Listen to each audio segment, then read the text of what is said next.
Welcome to the video. Let's get this audio tracking on here. This is like, check out this auto focus. You know, like damn. That's what we're talking about, auto focus here.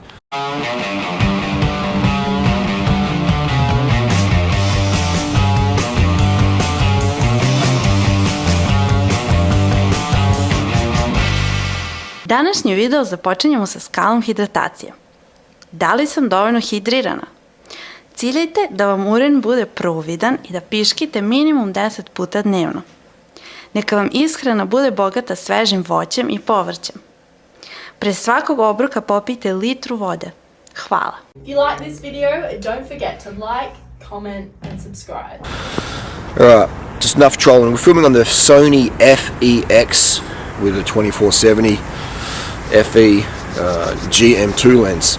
Tadej Pogacar, Teddy, TP, the Pog, sensational rider. He's looking skinny.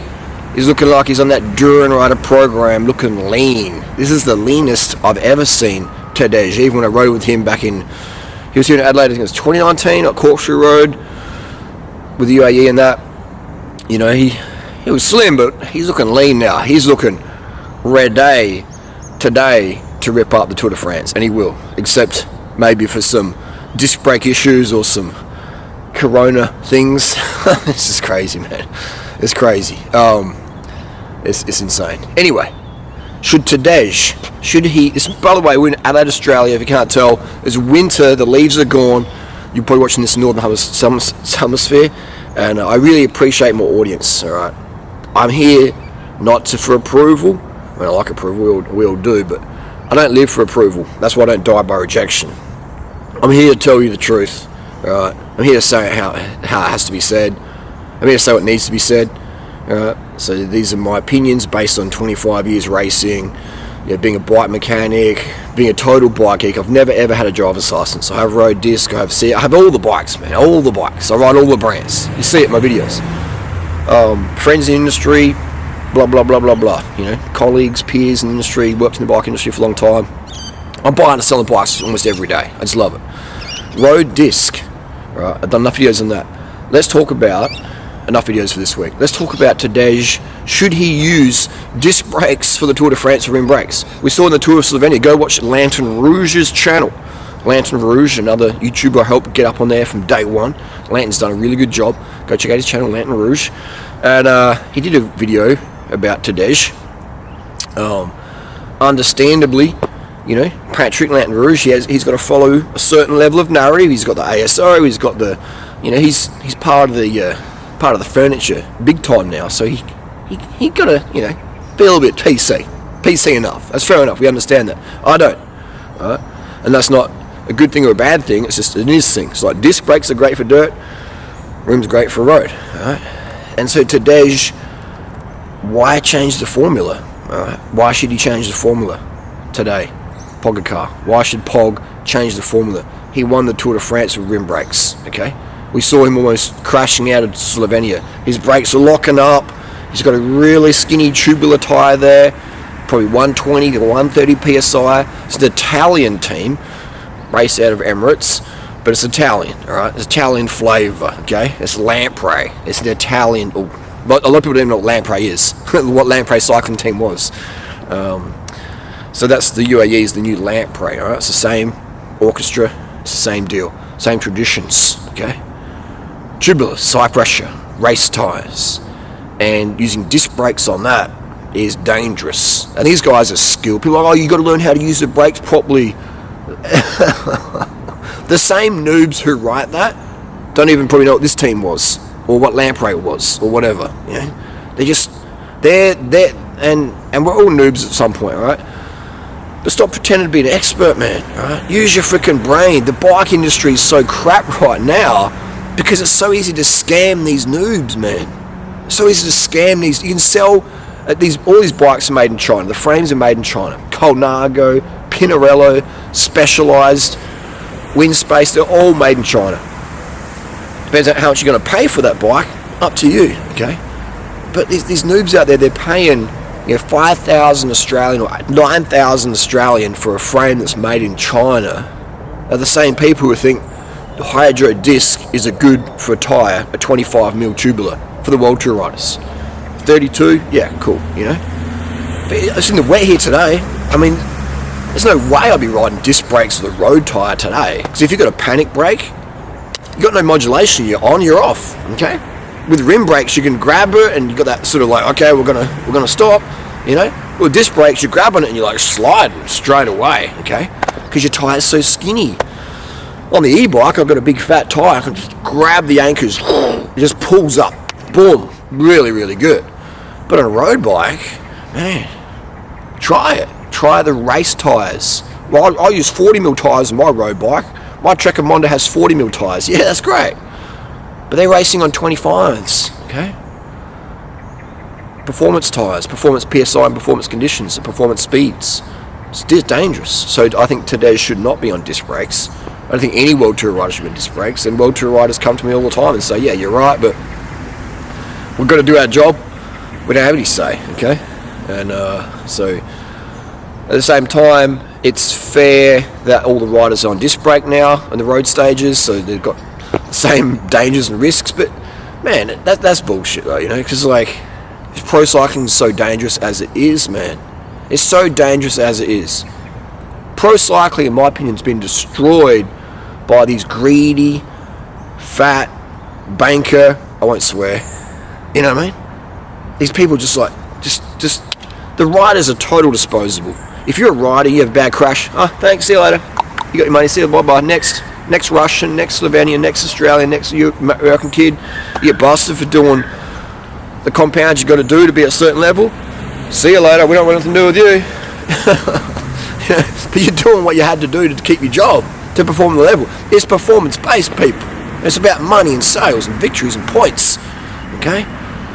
Blood values, alright? Stop being so freaking naive, man. This is where I lose people, but I don't care. I'm here to tell you the truth. Educate you. Daddy durianrider. Always have, always will, okay? That's why I've got over 400 million views on YouTube. I've only got like 200, 300k subs across my channels or whatever. Because people will they sub for one thing and they get a bit of truth and go, unsubscribe. Because most people are so overwhelmed with society, their life, and the human bit of truth in society is too much to deal with. It's like when I'm reading a manual for a camera, I'm just like, what do I do now? What? But that's okay, it's just a camera, but if it's your life quality is at stake, then yeah, it's good to be educated in the truth. So you can make directions, not waste your life believing something's real. Well, it's real, but it's not what you think is real, okay? So that's what I'm talking about. Pro cycling is professional sport. It's cutthroat, alright?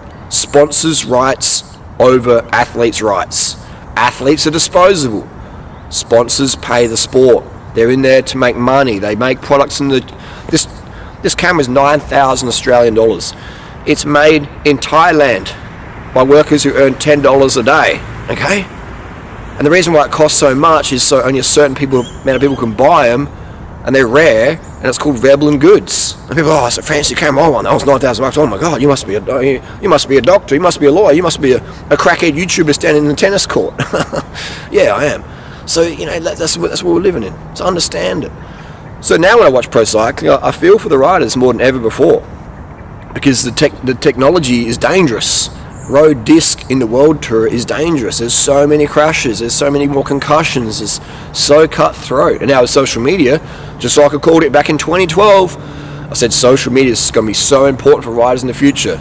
10 years later, look how important it is. The racing's so much faster now, alright? It's just so much faster. There's more pressure to use gear, and gears. It's just pressure. The speeds are insanely fast.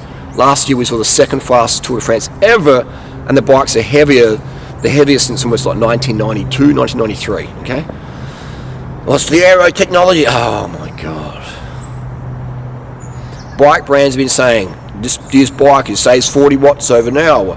This year's bike saves 10 watts over an hour. Okay, but they've been saying that same shit for the last 20 years.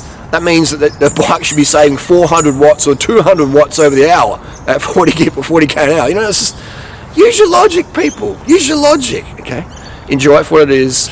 A beautiful sport. Pro cycling is a beautiful sport, and I don't like to see it. That's just me talking now. I don't like to see it being corrupted overtly by these people who are just sociopathic money grubbers behind the scenes who control the sponsors and all this crap. You know, the UCI's corrupt as fuck. You know, it's a broken system, but it reflects the whole world we live in. Right? It's not just cycling. Cycling is probably the best ever in terms of like all the sports. You know, well, it was anyway. Now it's getting fucked up with all this disc brake crap and crashes and the riders. It's just I would not want to be a pro cyclist. I would not, and I wanted to be a pro cyclist 20 years ago for sure. Dream. No way now. Like no way now. The bikes are shit. The racing's more dangerous than ever before. The pressure to perform and have a certain watts per kilo year round is higher than ever before. It's crazy, man. And the age as well. Like if you're not flying by age 21, 22, might as well get a job as an Uber Eats rider. You can make more money doing that. You know, that's just the deal. Should Tadej ride disc or rim? You know what the answer to that one is for me. And if you're using logic, you also know what the answer to that one is. Anyway, cheers. Tadej will smash the Tour de France. Guarantee it.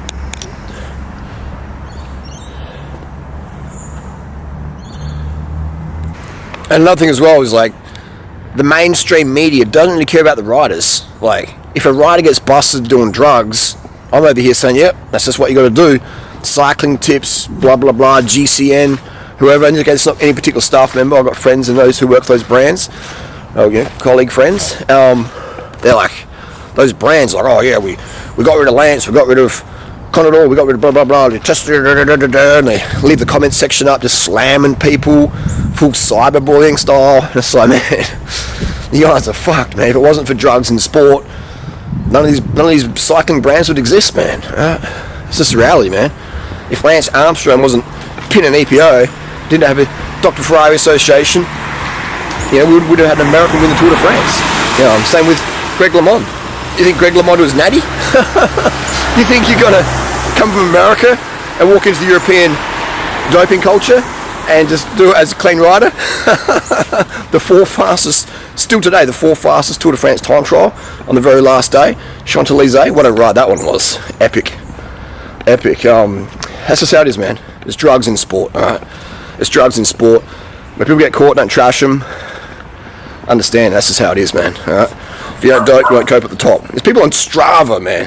There's people on Strava taking EPO to get YouTube video views, okay? Do it if you want, but don't have a tattoo of a bloody soap bar on your arm.